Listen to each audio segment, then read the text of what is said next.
नमस्कार, मैं हूं प्रियांशा और आप देख रहे हैं देश और दुनिया के बाजार पर News+21 का एक्सक्लूसिव बुलेटिन बाजार हलचल। रुपया शुरुआती कारोबार में 15 पैसे की बढ़त के साथ 75.63 प्रति डॉलर पर खुला। कोटक महिंद्रा बैंक ने आशु सुयश को बनाया स्वतंत्र निदेशक। स्टार्टअप क्षेत्र कम सरकारी दखल से ही बढ़ेगा, बोले पीयूष गोयल। बैंक ऑफ महाराष्ट्र ने आवास ऋण सस्ता किया, ब्याज दर घटाकर 6.40% की। सैमको को फ्लेक्सी फंड से 5,000 करोड़ रुपए जुटाने की उम्मीद। 335 पॉइंट्स की बढ़त, सेंसेक्स 59,000 के पार। एनर्जी और बैंकिंग स्टॉक्स तेजी में। नवंबर में गोल्ड ETF में लोगों ने लगाए 678 करोड़ रुपए। बिटकॉइन में आज भी तेजी जारी।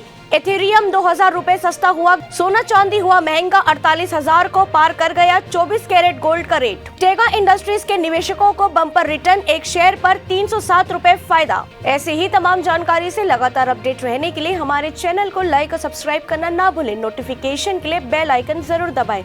देखते रहिए News+21, आपके हक की बात।